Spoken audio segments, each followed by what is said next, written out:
Ladies and gentlemen, coming to the stage is Gaudy Shamia, CEO of Replicant, a longtime tech leader. He drove Talkdesk from seed to unicorn as its COO. He's been a senior executive at SAP and is a 3-time founder. Here to share his insights with us, please welcome Mr. Shamia. Thank you.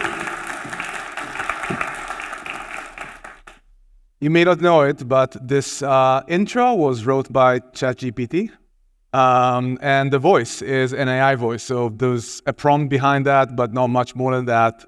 Usually I don't introduce myself with whatever I've done before, but I thought it would be a fun experiment to see what ChatGPT think about me. That's what it did. So welcome. I'm so excited to see everybody here. It's our second customer service conference, Resolve 23, here in Nashville. We love Nashville. It was really amazing to go backstage, get mic'd, and Mercedes, the sound man, said, "Oh, I'm so glad you're back. You're my favorite conference ever." So I'm happy my team creates this fitting not only with you guys, but also with everybody else we work with. So that was a little proud moment here for me. So again, really excited to see everybody here. We kept this conference small and exclusive. We did not want people to sell you things here. We did not want too much noise. We just want you to be able to meet. We want prospects to meet customers, thought leaders to meet other thought leaders, and create meaningful exchanges so you can learn something and learn from each other's experience.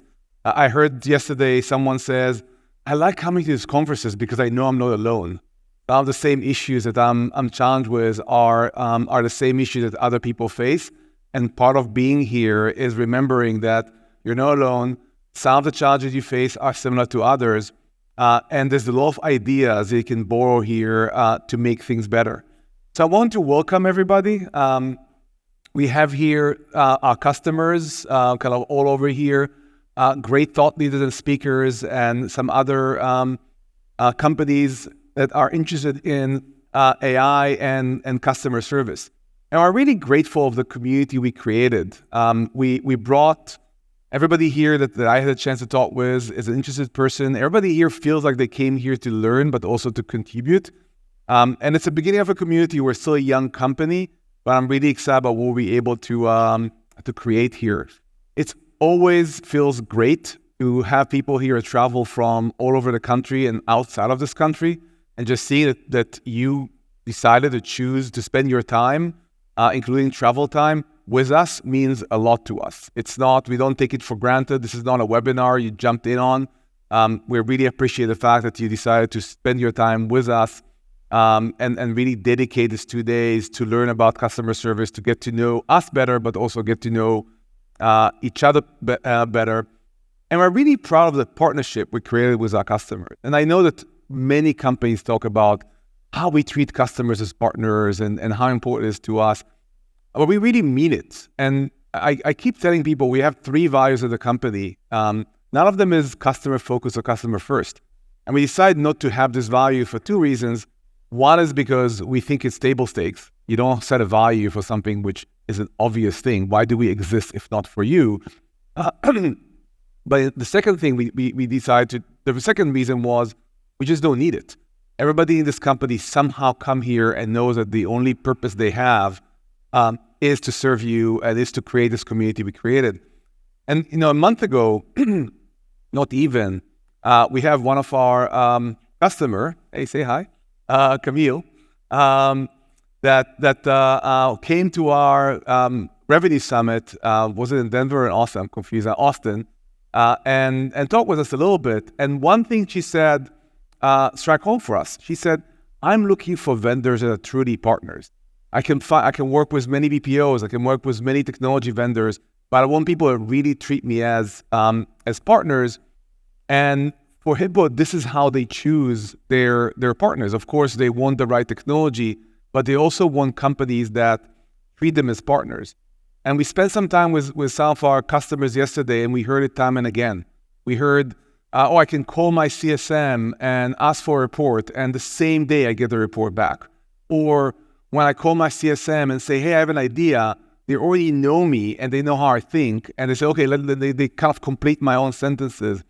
And that's the type of partnership we want to create. And we're really proud about that, but also it's essential for us. Our model does not work if you're not successful. Our product is, our revenue model, whoever used that, we charge per usage because it's how we create value. So if you don't get value, we're not making any money. We also offer our companies a money-back guarantee, which no one else in the industry ever offered. I'm in enterprise software for 25 years. Never have I seen a company that says, if you implement our product and you're not happy with the results, you can get your professional services money back, you can get your investment back, and just walk away. No one ever has offered that, and we're offering that because we truly believe that the type of commitment we create for you will create success. And if you're not happy, we just don't want you to be stuck with us. Just like we don't want customers, your callers, to be stuck in what we call bot land and not be able to speak with an agent, we don't want you to be stuck with us if you're not successful. So we're making this commitment, and therefore we have to create this partnership with you. So it's a win-win, and there's no possibility of a win-lose in any case. But this was an anecdote, so let's talk a little bit about more data. If you go to all our favorite customer reviews, our lowest score is 4.8, but there's 4, 9, and 5, which we're already proud of. And if you haven't wrote a review about us, please do. Thank you. Keep our average, please. We check NPS. You all participate in that, and our NPS is 65. You guys are in customer service. You know 65 NPS is not C-. It's actually A+. It's top 1% of NPS. But even more importantly, from every core of our customers, you grow 60% in usage year over year, which means we create more value. It doesn't mean you grow 60% in your customer service calls. We create enough value for you so you're inclined to add more use cases and more call flows to the platform. Now, it's not trivial. It's not obvious. Every time we talk with prospects, we hear stories about this project and that project. 2 years ago, this company decided to launch with a competitor that's still not live. The other company tried to build themselves using Google, Amazon, and still were not able to get a bot that works post a POC. It's not really trivial. And you're going to hear McKinsey later, and they will tell you that one of the biggest challenges of companies is to move from POC, from initial deployment, to 100% usage. This industry is full with POCs that never converted to a real usage. We did not have a case where we launched with a customer and we're not able to go to production and move to 100% production on the system. So the industry, but what you see here, what I'm saying is what you see here is not trivial. It's not coming because that's the norm. It's not, oh yeah, of course we implement Excel and it's working, or we implement Salesforce and it's working. Of course, Salesforce 25 years in will work every time you implement it. In our industry, it's not the case. But enough about us. Let's talk about the industry and some of the challenges that we're facing. My statement coming into this piece is decades of simplifying customer service not solve the problem. And I think when I talk about, you all know what I mean. Customer service used to be personal. It used to be run by people that were dedicated to provide customer service and knew a lot about the company they're serving. And over the last years, we just simplify and simple customer service. I'm going to talk a little bit about the reasons, but some of them were you face agent attrition that was too high, training was too expensive, and you have CFOs breathing down your neck and saying, hey, your customer service thing is too expensive. We don't need it. Like, we want to sell more and service less. So what we do, we are in one of the hardest times for customer service. And I think that you all feel very jubilant here. It doesn't sound like anybody is in crisis mode, but the last few years were really hard. We forgot, but 3 years ago, was it 3 years ago? It's all looked like one period of time. We had COVID, where we moved between we don't have enough agents to we don't have enough callers, so we have too many callers and not enough agents, and so on and so forth. And then we thought it was all okay, and Omicron came, and we didn't have enough agents again, and people canceled trips again. Schedule change. People don't want to do this work anymore. If you go with Ubers and talk with your Uber drivers, I am this guy. It's so often I find someone that used to be a customer service agent. And I said, I don't want to do it anymore. I'm sitting in Uber, I'm listening to music. I get screamed at only once a week versus 7 times a day. It's a much better job. And the worst thing that happened to me, somebody slammed the door, and once a month somebody threw up in my car, but okay, that's still better than being screamed at every single day. Wages become more expensive. People don't want to do this job for $11 an hour, $15 an hour, or $18 an hour. And we heard it from some of our customers. People are more spoiled. It's not a judgment call, but you get the generation after generation doesn't think that speaking on a phone in a closed room is something which is exciting enough for us. And there's many other reasons for that. It's not because the job is objectively bad. It's because we made it worse and worse and worse. And we're going to talk about it in a second. So for you, I'm pretty sure this metaphor will work. Running a contact center is really frustrating balancing act. It's this kind of short blanket type of situation. Every time you try to solve one problem, you expose another. Because this metaphoric blanket is your budget. It's never enough. And every time you try to do something else changes. And I want to give you one illustration of that. There's like 3 factors we play with or big factors. There's many more than this, which is why your whole job is so hard. You need to balance between agent attrition, between costs, and between customer satisfaction. And each one somehow impacts the other. If you say, you know what, let's do the thing that we all do. Let's move agents to a low-cost location. And you move maybe your agents to, 15 years ago was to Salt Lake City. And then we moved them to the Philippines. Then we moved them from Manila in the Philippines to like a city down 1,000 miles south in the jungle. And now I hear people saying, oh, but Africa is cheaper. So we keep moving agents away and away and away from our customers. And we do achieve lower cost. But which cost? Probably the cost is customer satisfaction, because these agents no longer understand your customers and can relate to them. So that's one factor when you play with cost and you get lower customer satisfaction. So you know what? Let's don't do that. Let's hire a better agent, train them really well. All of a sudden, your costs increase quite dramatically because this better agent want more money, and maybe 6 weeks of training gets you better result in CSAT, but it costs you much more.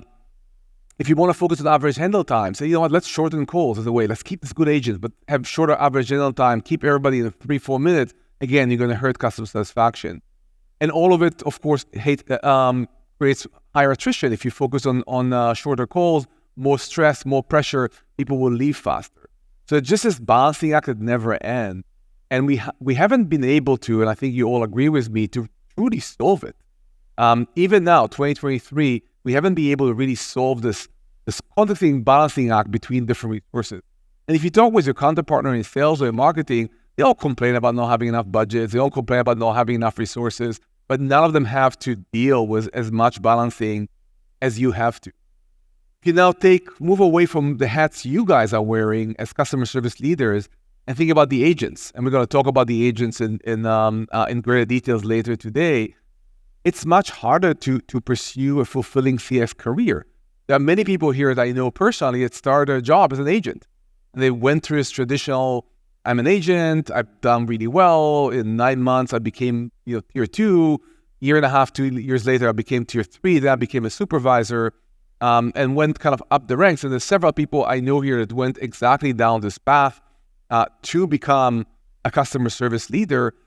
But now we see this job is so demanding that you don't even make it to tier 2 or tier 3 before you get out of the system and either become an Uber driver or look for a different career. So it's much harder. Now, why did it happen? We want to save money, so we outsource calls to BPOs. The cheaper BPOs force us to simplify the job. We cannot take this calls, move it to the Philippines, and say, let's have as a complex call as an agent in headquarters could have solved. So now agents get problems that are simpler and less interesting. The job becomes more unfulfilling, so people leave after a few months. People leave after a few months. We cannot train them for 3-4 weeks anymore because they're not staying for long enough to justify this training. So we simplify the job further so it can fit into 2 weeks training, and this vicious cycle continues on and on and on. The job becomes as simple, if you think of Starbucks and how they move from having professional baristas like in Italy that gets through a year training to you click a button and the exact drink comes out. It's always the same, but it's definitely not fulfilling to sit there and click the same button time and time again. That's what we ask agents to you do today, it's a vicious cycle. The job becomes less interesting. People leave the job. People don't want to join. And now we have fewer agents and fewer agents and fewer agents. And it's just so hard to create a productive and effective contact center where people are fulfilled. It feels like an assembly line maybe 50 years ago. So we went to technology and said, okay, what can we do with technology to solve this problem? We have agents that are not fulfilled. We need to help them train, et cetera, et cetera. And the industry for the last 20 years built tools to solve the agent problem. We, for example, said, what about we need to build workforce management so we can schedule all these people in 10 minutes increments and try to help with agent efficiency. We build agent workforce engagement. You remember the gamification era where there was like little things and prizes you can get, and I'm sure some people still use that just to try and engage and entice agents to work in a more productive way. We try to QA call reviews. Let's make sure we review every call. We make sure we train the agent and we increase productivity a little more. Talk about gamification. Added agent assist that at least so far, I know a lot of people are excited about that, but at least so far, create very little impact on agent productivity. All these tools did not get to a point where we really solve the agent problem. One anecdote about the white knight of agent assist, which again, I think is going to change in the future now with generative AI, which we're going to talk about in a second. I talked with a big company that had an average handle time of 660 seconds for their calls. They deployed agent assist and saved 8 seconds of average handle time after deploying this project. It was the North Star of the company, 3 years in the making, got live, 8 seconds. Even the vendor say, you know what, it's not statistically significant to save 8 seconds out of 660 seconds of average handle time. So we're not seeing the technology to date solve the problem because it was all focused on the same infrastructure, which is not type of infrastructure that can hold this contact center. And as a result, we're in what we think of as a customer service crisis. That's some data that I'm sure you've seen in many conferences, maybe this data or the other, but there's always a data like this. True or not, every customer service conference, somebody on stage says we're in a crisis because we are. It's always true. Last year, 1 out of 5 brands saw a drop in customer satisfaction quality, or in customer service quality, and it's the biggest drop we've seen in recent years. And by now, 2/3 of customers are not happy with customer service. And anecdotally, you hear things like people saying, I'd rather go to the dentist than call customer service. That's what we created as an industry. It's all feels detached. And again, this is the numbers that people in conferences tell you. You go to Concero, CCW, and you hear the same things. Well, let's make it real. One thing that happened between last Resolve and this Resolve, remember Southwest last December? So if you don't remember, because so many things happened in the last years, it all looked like a big mix. Southwest has a technical system that created massive disruption in service, but also a massive disruption to their contact center. There's 2 sides of the contact center that failed. The one that had to do with crew members. So crew members would call and say, "Hey, I'm here. I'm available to be scheduled." And then one had to do with customers. Both failed. Crew members reported 16 hours of waiting on hold to report where they are so they can be deployed to a flight. So now they don't have, even if they have an airplane, they don't have crew members to fly or operate the airplane. And customers that want to know if their flights are going or not or need to be rescheduled were not able to get to customer service. A complete disaster. It lasted 4 or 5 days, if I remember correctly. So, of course, it's created a PR nightmare. We're still talking about that. For many people, Southwest moved from being the super efficient brand that we all liked. Yeah, you don't get an assigned seat, but they're kind of on time, usually work in a pretty high standards to Southwest. Not sure I want to travel with them. But the financial impact was great as well. In the months of December, they lost $4 billion in market cap, partly due to customer service. So the customer service problems are not just affecting your contact center. They're not just centered in and around your operation. They really impact the bottom line. So if I pause here for a second and say what I've been talking about for the last 7-8 minutes, we have an agent problem, which makes it really hard to run a contact center. And you all know that. You all know the feeling of waking up in the morning and 10 people are not coming because they have the flu, or because it's a snowy day, or because their kids are sick. There can be many, many reasons. And all of a sudden, your contact center now grinds to a halt because 10% of the agent did not show up one day. We all know how it feels when you bring agents in and 3 months after you train them and 3 months after they leave. All of it really affects your day to day. I have a lot of empathy with that because it's a people-driven business, which is really hard to run. But what if we think about the problem differently?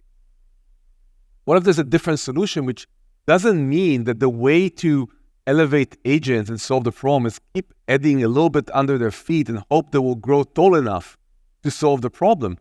What if we can solve it in a different way, that rather than try to elevate the agent, make him a little bit more efficient in everything they do, try to use AI to power the agent? And I truly believe that AI and AI-powered automation really shifts this paradigm and move us from a world where we don't need to compromise. We don't need to do this balancing act we talked about. When we started Replicant 5 years ago now, 6, somewhere before, 3 years before COVID era, when we started Replicant, the vision that we had was better customer experiences through automation.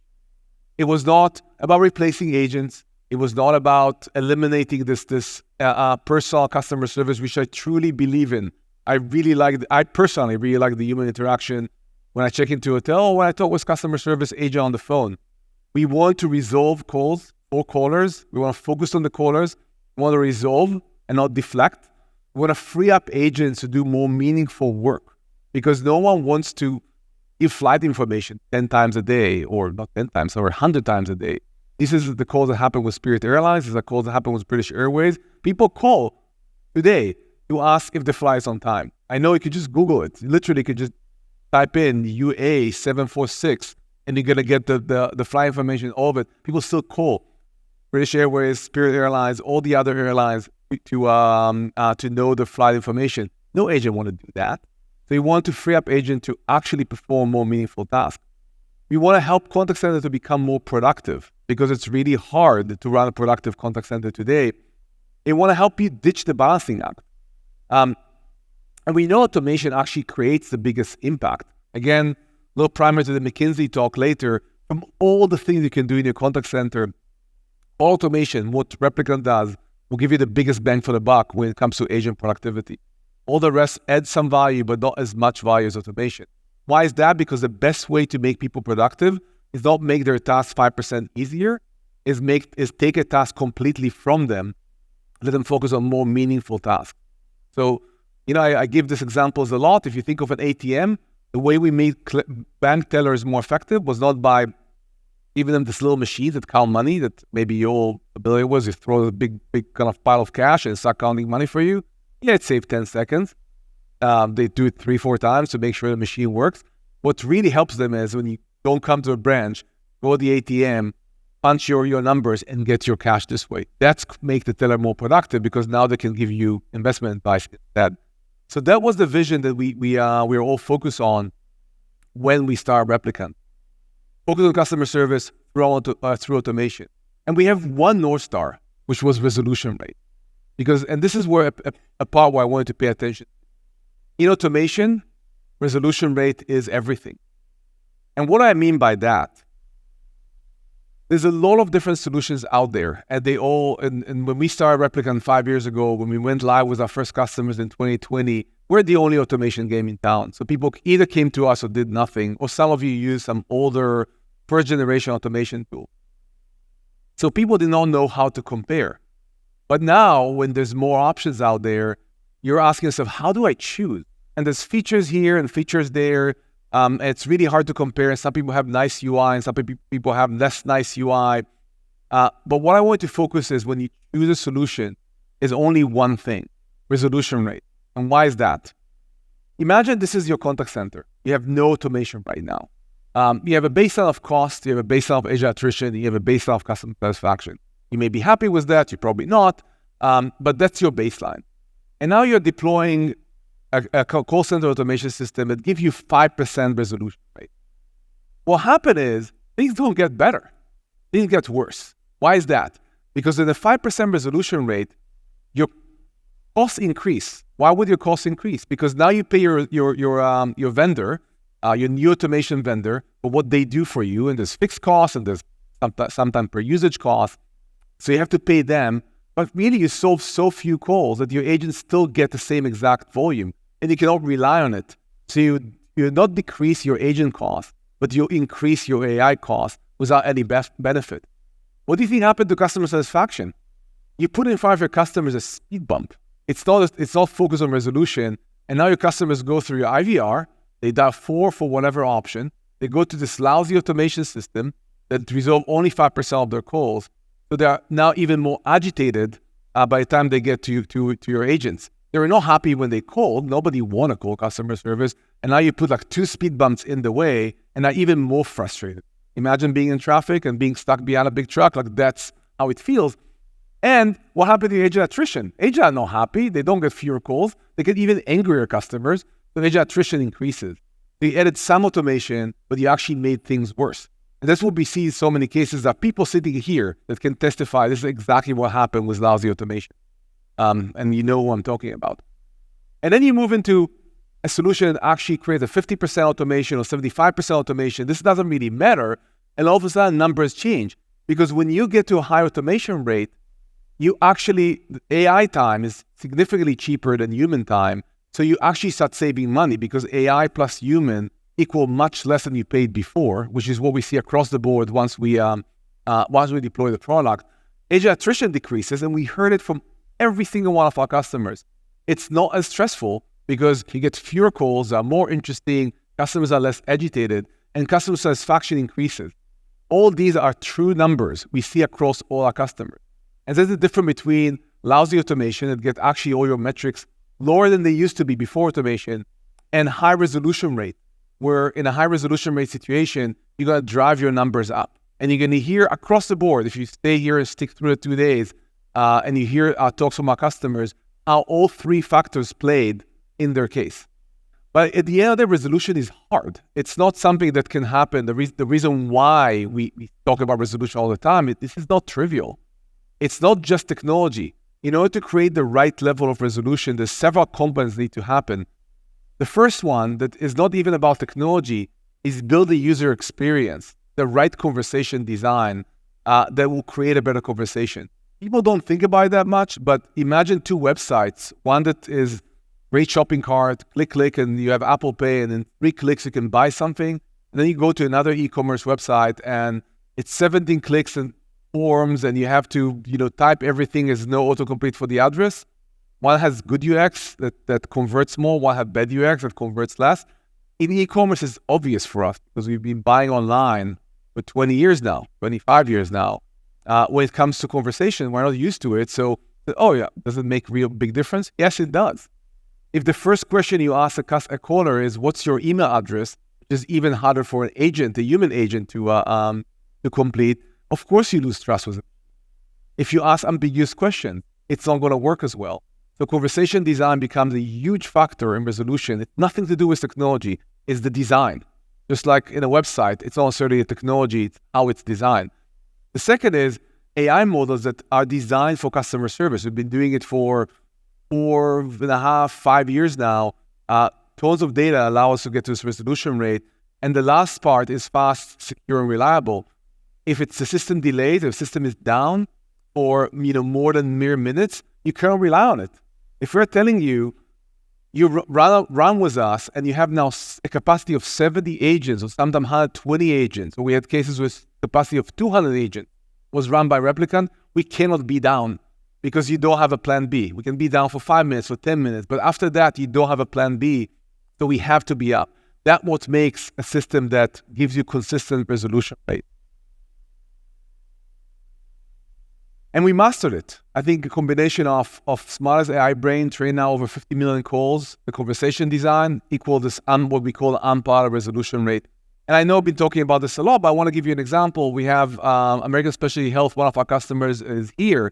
Net cost saving the first year of $650,000. We talked about resolution rate decreases cost.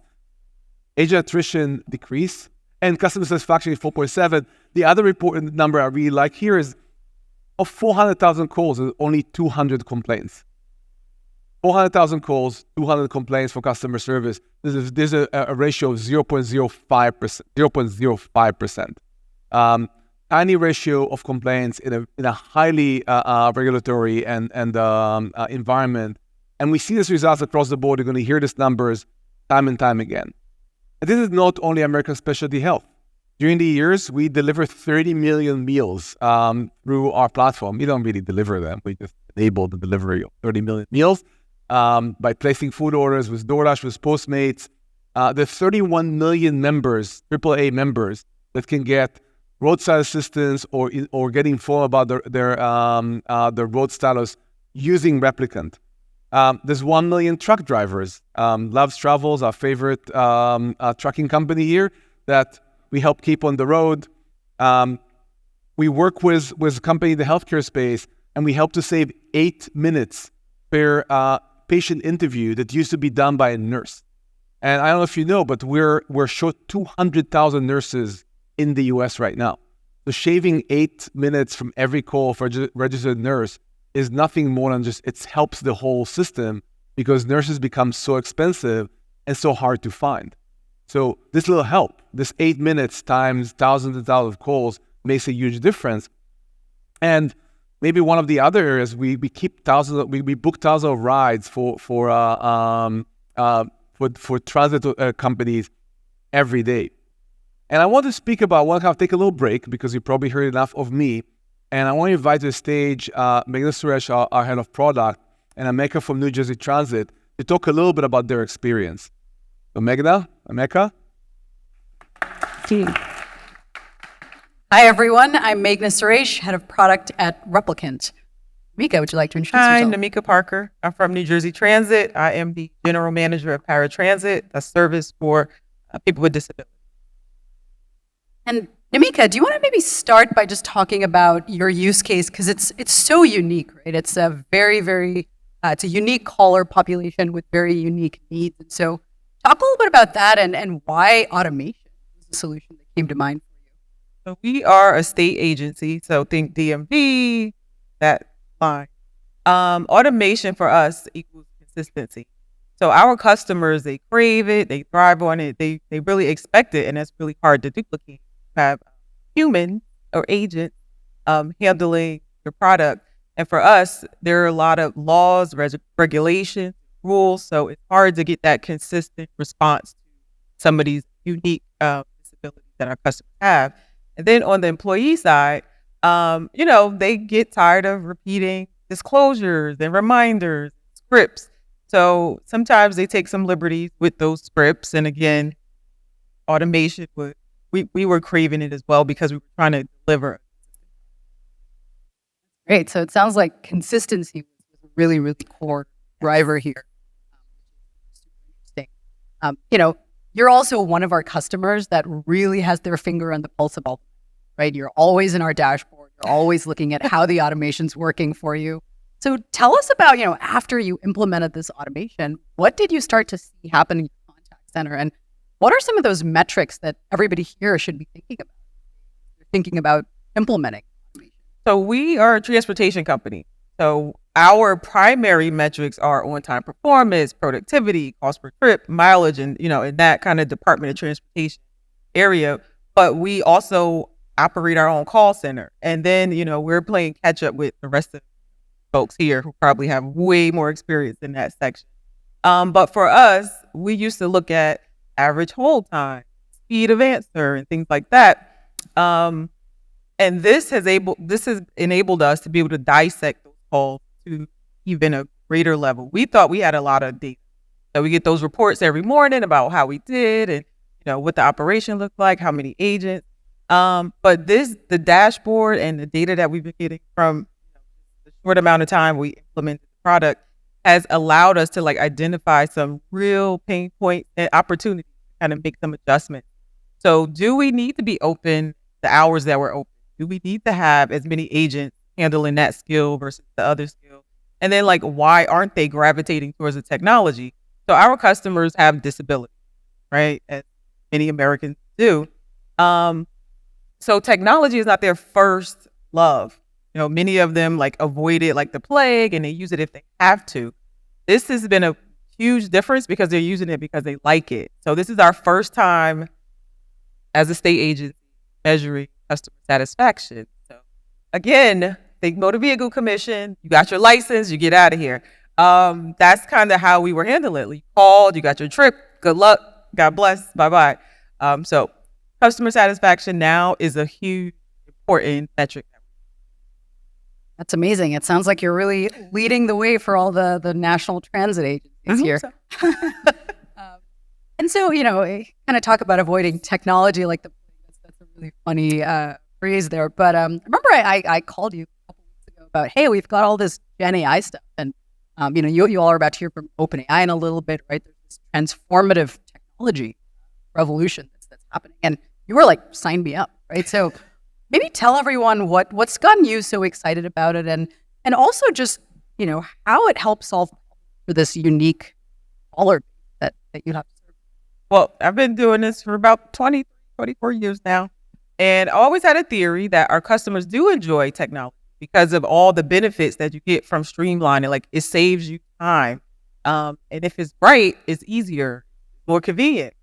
So I had that theory, could never really prove it because we kept getting technology as an afterthought. So this was the first time where we were actually ahead of the curve a little bit, and we're like the first in the company. And I don't know in the industry, like transportation in our section, to give our customers something of quality up front. So they were using the product. We launched it very quietly. We didn't make a big deal about it. We didn't have to train them on how to use it, which is rare because anything we launch, we have to be tech support. So we launched electronic payment. I had to set up a campaign for the agents to be able to walk them through how to use it, when to log on, what it should look like. This was the total opposite. And then we've never measured, again, those, how are we doing? Because, that was the question that we didn't want to ask. How are we doing? Do you enjoy this? Like, which is a totally different question.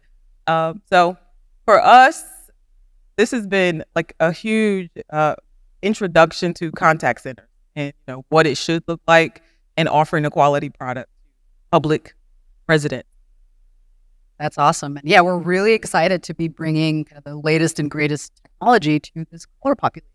It's never really first have access to Well, it, so. I'm really excited to see not just what the customers are benefiting from, which is great, but I want to see what the technology is going to learn from the customers' experiences, different, maybe day-to-day expectations. That's what I'm excited about. How is the technology going to learn from the customers? Hey, maybe we'll talk about that next year at Resolve. I hope so. Thank you so much, Namika. Everybody. Namika, thank you, Meghna. Cool. So you had a chance to hear how it sounds in real life from a real customer. But the point is, okay, we have all these happy customers, high resolution rate, but what if there's more? And I think that the biggest difference between last year Resolve and this Resolve is that there is more. And there is more is the launch of ChatGPT and OpenAI, which really created the demarcation line between old AI and new AI. I think that I've been in the AI space from 2017, been thinking about AI from 2012, and I can literally think of the world as before December 2022 on November 30th. I remember the specific date where OpenAI launched ChatGPT and started this run for large language models, LLMs, or generative AI. And you all by now play with it, talked about that in boardrooms, in meeting rooms. The AI world really changes, and it's not really a buzz. What Gen AI, that's called the category in general, generative AI and large language models created, really impacts everything in customer service. We're expecting to see better and more natural conversation. We want to see more complex use cases. We'll be able to create an even higher resolution rate. So it's not just a small incremental improvement, which we've seen in the last 4 years since we started using the platform. You're going to actually see with Gen AI a significant improvement. And if you look at what Alice is talking about today, is in 7 to 10 years, I believe it's going to be much faster than this. 50% of the contacts in the contact center space are going to be automated. Just stop for a second and think about this number. Even if you take the 7 years and believe it's going to be true, which I think is going to be faster than that, today the industry spends about 2.1 trillion on customer service every year. It means that half of that, let's call 1 trillion, is going to not be spent on a traditional way we do customer service. Not all of it is going to be spent on AI because technology creates efficiency, but move away and be spent elsewhere. This is the biggest revolution in customer service since the beginning of time, since we moved from probably switchboards and connecting wires this way to the world we are in today. And the good news is we're already in production with Gen AI.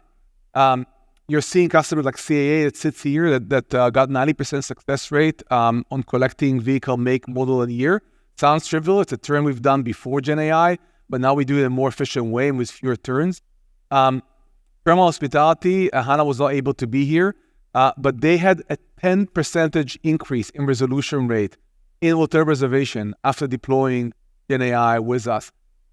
It's a term we've done before, like reserving a room on the phone is actually really, really hard. Some people still do that, but you have questions. I want a hot tub in my room. I want to face here or face there.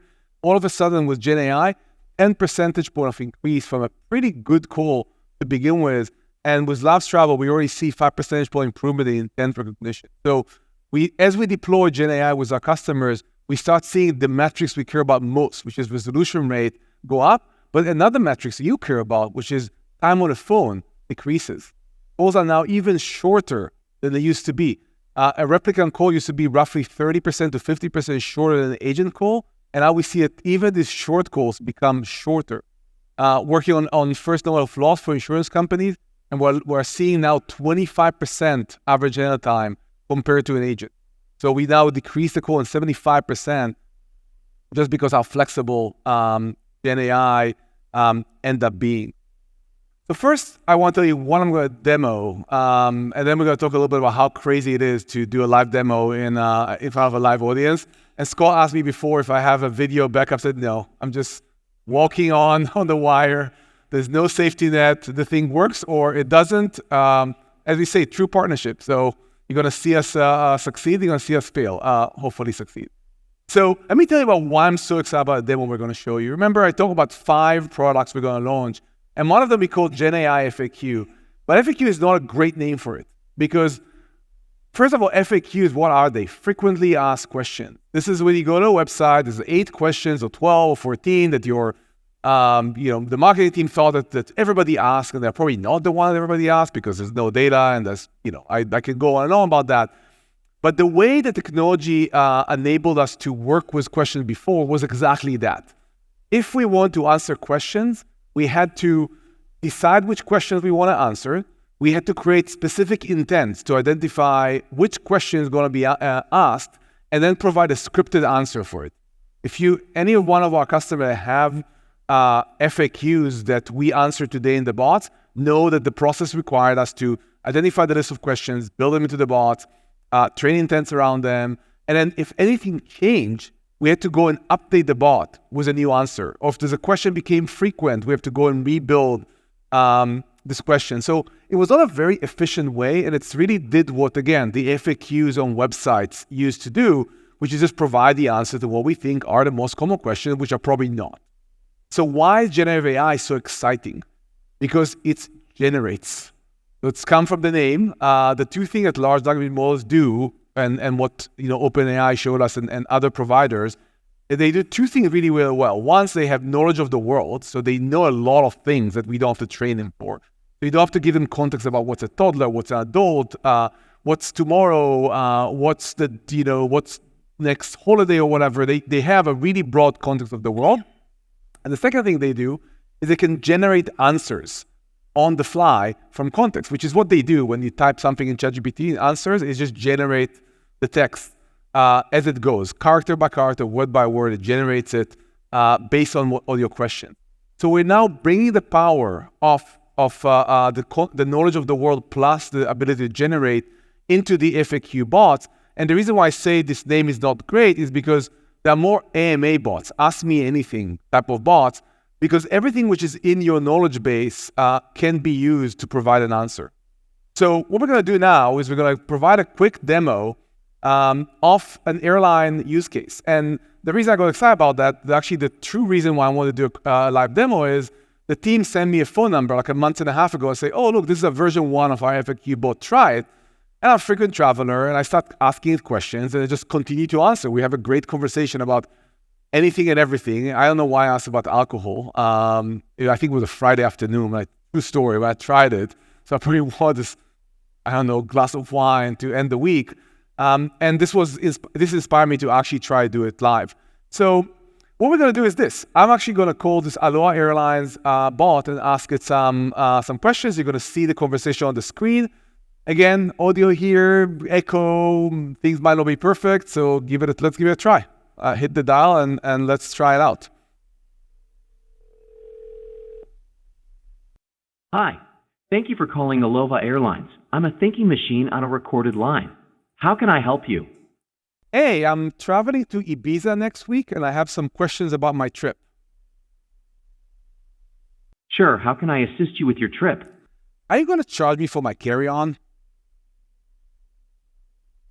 A small personal item, such as a backpack, is included with your ticket. Any additional carry-ons are priced based on your ticket type. For detailed prices, please visit our website. What else can I help you with today? Can I bring alcohol on board? You can bring alcohol in your carry-on, but make sure it follows TSA guidelines for liquids. It's got to be 3.4 ounces or less. That's not much. I want to buy a bottle of Whistle Pig in the terminal and drink it with my friend. Can I do it? Unfortunately, you can't drink your Whistle Pig on board. Only alcohol served by our flight attendants can be consumed on the flight. Are you selling wine on board? You can buy wine on board. We offer a variety of food and drinks for purchase during your flight. How else may I help you? You're no fun. Thank you anyway. Sure thing. Thank you for calling Aloha Airlines. Have a great day. All right, so that was part 1. But this is not all the fun in this demo. Have you noticed I ask questions and goes into knowledge base, it generates answers on the fly for the question I asked. But the biggest power is when we can actually update this bot without touching a word in the code. So we have Salesforce knowledge base here, and good news, we have a new CEO, and the CEO thinks that if you fly to Ibiza, you can get wasted on the way there or back. So there's a new policy that we're going to create, and the new policy will allow us to bring alcohol on board. Now, we say it's a live demo, so to make it real, how many bottles do you think we should allow in Aloha Airline on flight to Ibiza? You know, not enough. 5 bottles. We're not affiliated, huh? Why do you ask you to answer this? Let's update the knowledge base to allow 5 bottles of alcohol. Here you go. So knowledge base is updated, and that's all we needed to do. We just update the knowledge base. It's retrained the data because we're going to use this knowledge base in real time to generate an answer. So I'm going to call the bot again, and let's see what happened.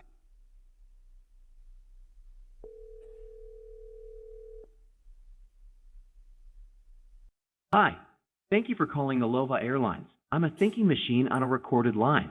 How can I help you? Hey, I'm traveling to Ibiza next week, and I have questions about my trip. Sure, how can I assist you with your trip? I'm planning to buy a bottle of Whistle Pig in a terminal and drink it with my friend. Can I do it? Absolutely. Our Tipsy airline policy allows you to consume your own alcohol on flights arriving in and departing from Ibiza. How else can I assist you today? How many bottles can I bring on board? You're allowed a maximum of 5 750 milliliter bottles of alcohol per passenger. How else may I help you? You guys are the best. You helped me enough. Thank you. Great. Thank you for calling Aloha Airlines. We hope you have a great day. Awesome. How was it? That already knows me. No, I can't memorize anything. So all of it was spontaneous. Every call looks a little different because I this bot is perfect for me because I don't remember what to ask it.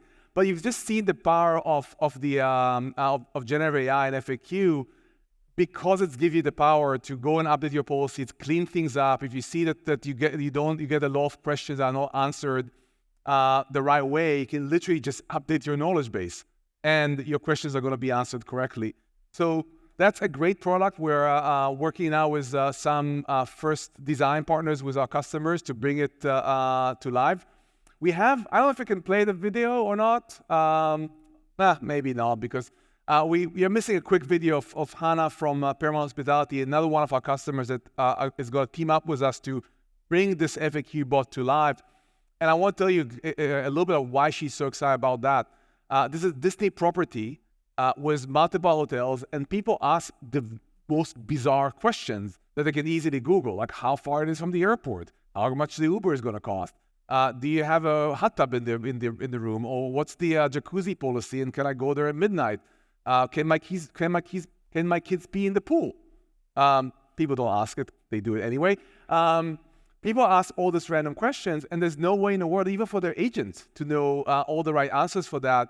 And it's a challenge for new agents and even experienced agents alike. So very excited about being able to answer this variety of questions. What she told me on a phone call was, our customers are really stressed. The Disney, you know how expensive Disney is, yes? If you have young kids, this Disney vacations are super expensive, and they just call to us to relax their nerves. They want to know all the answers, and they spend minutes on the phone just asking all those questions. So for someone like them, it's such a great opportunity because none of this data is static. It changes all the time based on seasons, based on weather, based on new features in the property. So again, very, very exciting new development. Tomorrow, we're going to launch 5 new exciting products powered by GenAI. I'm just going to give you a teaser, and you're going to see one example of that right after my conversation with Brad from OpenAI. So 5 new products are going to transform customer service, going to be launched tomorrow. We're launching GenAI components. This is what we already have in production. We're building more and more and more turns that are improving the conversation and make it faster, more conversational, and a higher resolution rate. We're launching a GenAI FAQ bot, and you're going to see that right after the OpenAI presentation. I'm going to attempt a live demo here on stage for you. We're launching AI agent handoff to make sure agents get all the information they need when we hand over a call to the agent, so customers don't have to waste their time repeating themselves to the agent. We're launching premium voices. Remember the movie?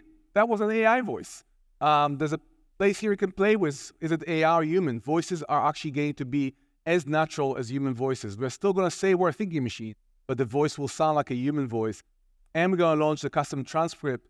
We're already seeing 30% higher accuracy in transcription, which in turn will lead to higher resolution with generative AI. So which future are we looking for when it comes to generative AI? We're looking for contact centers that will be automation first. The majority of customer service calls are going to be resolved by a machine before they even get to an agent. We're seeing a new generation of agents in the future that will not be the order takers. It will not be the typists into a computer when they just have to ask question, type the answer, ask question, type the answer into a computer system. They'll be true professionals that care about what they do. If you are an elite customer for United, for example, and you call customer service, you speak with an agent that works for United, been there for 20 years, and really know what they're doing, because when you're a frequent traveler, you don't call about the simple stuff. But when you call customer service, you do have a problem. You do need help.